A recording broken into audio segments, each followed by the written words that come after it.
मंगल में भगवत स्वरूप श्रीमद् भागवत महापुराण सप्ताह ज्ञान यज्ञ में पधारे हुए भक्तवृंद एवं वहीं भक्तिमती माताओं, कल के प्रसंग में हम सबने भागवत जी के महात्मा को श्रवण किया। बोलिए राधे राधे राधे। और महात्मा के अंतर्गत हम लोगों ने श्रवण किया कि भक्ति महारानी का जो कष्ट यह था कि हमारे दोनों पुत्र वृद्ध हो गए हैं, तो उनकी वृद्धावस्था कैसे दूर होगी। तो नारद जी महाराज आ गए, उन्होंने सारा उपाय कर डाले। अंत में सनकादिकों ने जब नारद जी को कथा श्रवण कराई तो कहते हैं केवल श्रीमद् भागवत जी के महात्मा का ही यह चमत्कार हुआ कि भक्ति को छोड़िए जान और वैराग जो दोनों वृद्धावस्था में पड़े हुए थे, उनकी वृद्धावस्था तुरंत दूर हो गई और नव यौवन संपन्न होकर के अपनी माता भक्ति मैया के साथ नृत्य करने लगे। बोले राधे राधे राधे। कल यहीं पे कथा की विश्राम हुई थी। अब आज कथा श्रवण करते हैं।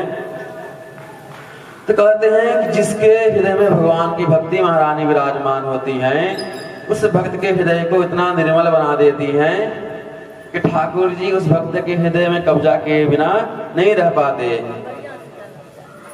क्योंकि कब्जा तो खाली मकान पे ही किया जाता है। जहां लोग पहले से रह रहे हों वहां आप कब्जा कैसे कर सकते हैं। तो भगवान पहले भक्त के हृदय में आते हैं रहने के लिए, परंतु जब देखते हैं कि इसके हृदय में काम, क्रोध, लोभ, मोह, मद, मात्सर्य, ईर्ष्या, द्वेष, छल, कपट इतने लोग बैठे हुए घर में, भगवान आते ही द्वार से ही वापस चले जाते हैं और कहते हैं हाउसफुल है, हमारे लिए कोई स्थान नहीं है। परंतु जिस भक्तों का हृदय एकदम निर्मल रहता है, श्री हनुमंत लाल जैसे भक्त जो निर्मल हृदय वाले रहते हैं, और निर्मल होने के साथ साथ भगवान की भक्ति से समन्वित भवन होता है, उस भवन में ठाकुर जी स्वयं स्वतः जबरदस्ती घुस जाते हैं। फिर भक्त कितना भी निकालने का प्रयास कर ले, अपने हृदय से भगवान को नहीं निकाल पाता।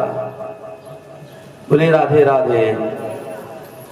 ऐसे एक बार की बात है, एक गोपी यमुना जी के तट पर आंख बंद करके ध्यान लगा रही थी। इतने में नारद जी महाराज आ गए। तो कहते हैं कि बताओ, बड़े बड़े योगिंद्र मुनिंद्र संत सन्यासी जिन परम ब्रह्म का ध्यान लगाते हैं, आज वही परम ब्रह्म साक्षात श्री कृष्ण के रूप में इस धराधाम पर विराजमान है। फिर ये गोपी किसका ध्यान कर रही है, जो भगवान स्वयं इस रूप में सुलभ है, फिर नेत्र बंद करके किसका ध्यान कर रही है। तो नारद जी के मन में कौतूहल हुआ।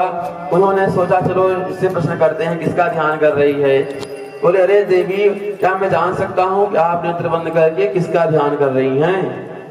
तब गोपी बोली अरे महाराज, मैं आपको क्या बताऊं, मैं तो आफत की मारी हूँ। मेरे सबसे बड़ा समस्या यह है नंद को छोड़ा। अभी मेरे मन में इतने चित्त में इतना चिपक गया है कि जब तक ये टेढ़ी टांग वाला मेरे हृदय से निकलेगा नहीं, तब तक घर के काम धंधा होने वाले नहीं हैं। हमारे तो बहुत समस्या है, और दिन की बात छोड़ो, मैं आज आपको आज की ही समस्या बता रही हूँ। बोले क्या। बोले कि आज मैं प्रातः काल होती ही गैया दुहे गई। सासू ने कहा बहू जाकर के गैया दूह ले। तो मैं गैया दूहने चली गई, और जैसे ही मैं गैया के थन के नीचे मथाई लगाई, सोई जो हमारे चित्त का कृष्ण था वो आ गया और कहता अरे भाभी, सबरो ही दूध देगी का। देख मैं सुबह से भूखो डोल रहा हूँ, अभी तो कुछ खावे को ना मिलो। तो मैंने कहा करे अरे लाला, तू भूखो डोल रहे हो का, चल गैया के मुंह के थन के नीचे बैठ जाए और धारोष्ट तो दूध पिवाऊंगी। सो मैं क्या करी कि जो मेरे चित्त का कन्हैया था वो लाला आकर बैठ गया, और मैं क्या करी गैया धोती गई, और जब सास चिल्लाई तब जा करके क्या देखी, तो जो गैया का दूध था तो बाल्टी कहीं और रखी थी और सारा दूध धरती पर बिखरा हुआ था। और सास ने देखी तो हजारों गाली सुना बैठी है, अरे बावड़ी पागल हो गई है का, कौन से बड़बड़ाए रही है। तब मेरे ध्यान आया तो क्या देखती हूँ वहां तो कोई कन्हैया नहीं है। अब मैं अंदर गई तो सासू बहुत हजारों गाली दी। तो कहती अरे खड़ी खड़ी मेरे मुड़ो का देख रही है। जाकर के धान रखी है, उखल में कूट ले, आज भात बनाऊंगी। सब मैं आकर के धान कूटने लग गई। इतने मेरे जो चित्त का कन्हैया था, कृष्ण था, वो फिर से आ गया। बोले अरे भाभी क्या बात है, आज जब ज्यादा मुंह लटकाई है का, सासू ने कुछ आदत ज्यादा सुनाई दे का। तब गति नाय नाय लाला, ये बात नाय है। जब होश मुझे तब आया जब सासू ने कही अरे बावरी कौन से बड़बड़ा रही है, कौन सी बातें कर रही है। तब मुझे होश आया कि वहां तो कोई कृष्ण नहीं है, मैं तो अपने आप से ही बातें कर रही हूँ। फिर इतने में सास ने हजारों गाली सुना दी। अब कहती खड़े खड़े मेरे मोड़ो का देख रही है। जा करके यमुना जी से पानी भर के ला, घर में पानी पीवे ताए ना है। तो मैं मटकिया उठाई, यमुना जी पर जल भरवे ताए आ गई। अब इतने में क्या हुआ कि मटकिया ने ज्यादा भारी, और जब ज्यादा जल आ गया उसके अंदर तो ज्यादा भारी हो गई। अब मेरे उठानो भी मुश्किल भारी पड़ गयो। तो मैं कहे अरे इतने में मेरे जो चित्त का कन्हैया था वो फिर से सामने आ गया और कहता है भाभी मैं उचाय दूं का। तो मैं अरे लाला तू बहुत अच्छे समय पे आयो है, बस लेकिन मेरी मटकिया में हाथ लगाए थे तो मैं भार हल्का हो जाएगा। और जहां मैं मटकिया उठाई इतने में कन्हैया जो था वो मटकी छोड़ करके भाग गया, और जो मेरी मटकी थी एकदम टूट गई और सारा जो जल था वो बिखर गया। अब मुझे होश आया कि अब बताओ अगर बिना पानी लिए घर गई तो सास फिर हजारों गाली सुनाएगी। इसलिए मैं भी आज ठान ली हूँ कि जब तक मैं चित चोर को अपने चित्त से बाहर निकाल नहीं फेंकूंगी तब तक हमारे घर के काम होने वाले नहीं हैं। इस बात को जब नारद जी महाराज सुने तो कहते बताओ ऐसा उल्टा साधना करने वाला साधक पहली बार मिल रहा है। अब तक तो जो मिलते थे तो सब यही कहते थे महाराज तपस्या करते करते 10,000 बीत गए, परंतु एक बार भी भगवान के सुंदर सांवली स्वरूप का दर्शन अभी नहीं हुआ। परंतु विपरीत तपस्या करने वाला भक्त आज पहली बार देख रहा हूँ। परंतु यह गोपी अपने चित्त से भगवान को निकालना चाहती है, परंतु भगवान इतना चाह करके भी ये भगवान को नहीं निकाल पाती है। ये भगवान से प्रत्येक अपने मन को संसार में लगाना चाहती हैं, परंतु धन्य है गोपी का चित्त जो कि उस भगवान को छोड़ना ही नहीं चाहते हैं। सकल भुवन मध्य निर्धनास्ते धन्या निवसति हृदयेषां श्री हरेर् भक्तिरेका। हरिरपि निजलोकं सर्वथा तो विहाय प्रविशति हृदयेषां भक्ति सूत्रोपलब्ध। तो भगवान उस भक्त के हृदय में निवास करने के लिए अपना जो वैकुंठ धाम है उसको छोड़ करके सर्वदा के लिए छोड़ करके उस भक्त के हृदय में आकर के विराजमान हो जाते हैं। फिर भगवान कितना भी प्रयास करें, भगवान को भक्ति महारानी क्या करती हैं अपने प्रेम पास में इतना बांध देती हैं कि भक्त कितना भी प्रयास कर ले भगवान उसके हृदय से निकलने वाले नहीं हैं। भक्ति महारानी सदैव अपने प्रेम पास में प्रेम के बंधन में उसे बांध लेती हैं। बोले राधे राधे राधे। तो कहते हैं ना कि भगवान एक बार मुक्ति तो दे सकते हैं भक्तों को, परंतु भक्ति सबको नहीं देते हैं, किसी बिरले को ही देते हैं, क्योंकि भगवान भक्ति के बंधक बन जाते हैं।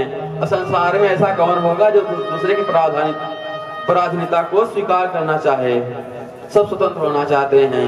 बोले भक्त वत्सल भगवान की जय। सनकादि ऋषियों, अब नारद जी महाराज सनकादिकों से प्रश्न करते हैं कि भगवान श्रीमद् भागवत कथा को श्रवण करने से भक्ति ज्ञान वैराग्य तीनों अवृद्धि को प्राप्त हो जाते हैं।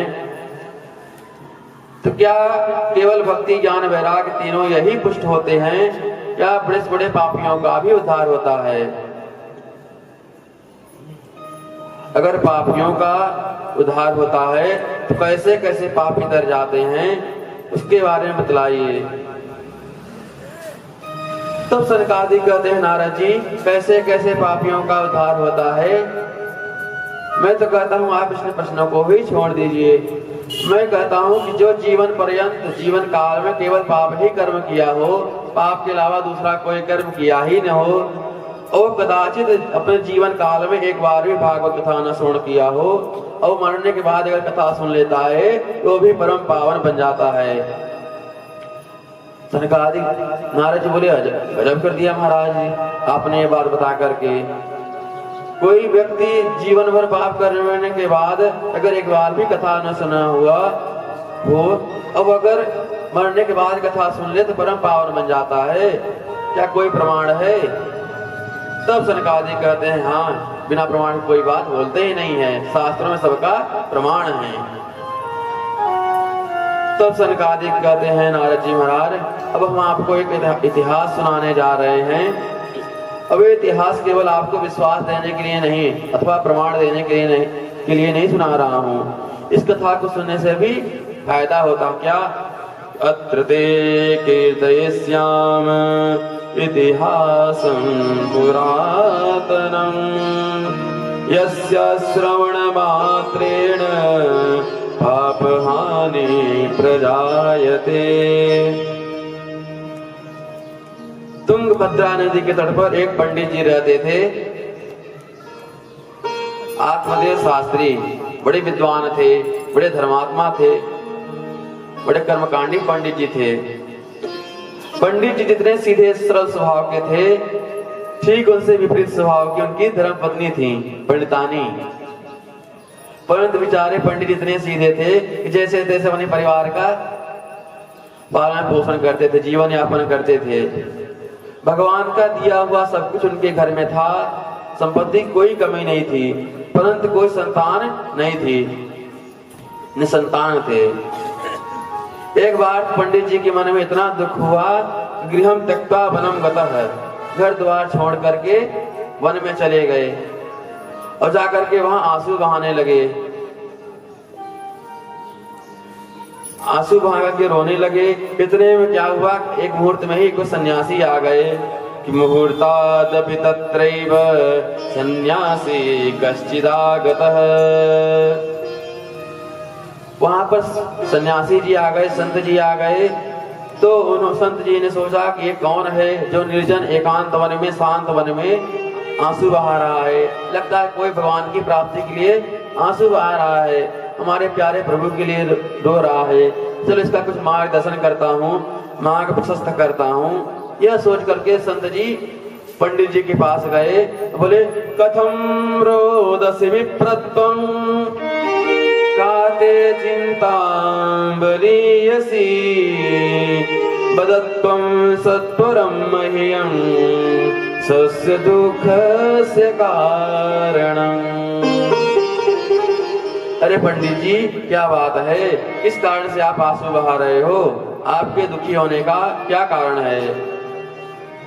जब संत जी ने यह सहानुभूति पंडित जी के प्रति दिखाई तो तुरंत संत जी के, महात्मा जी के चरण पकड़ लिए पंडित जी और कहते हैं कि महाराज मैं अपने दुर्भाग्य का कहां तक वर्णन करूं।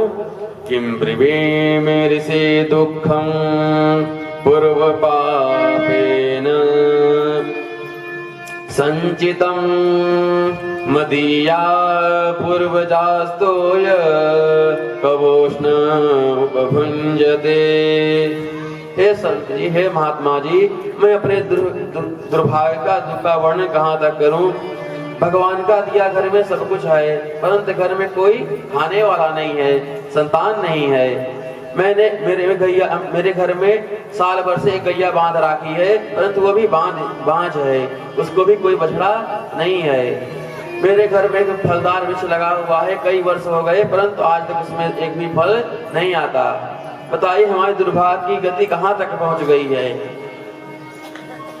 जब मैं बाजार से जाता हूँ, जो भी फल ले आता हूँ पाने के लिए, ग्रहण करने के लिए, वो तुरंत ही नष्ट हो जाता है, सड़ जाता है।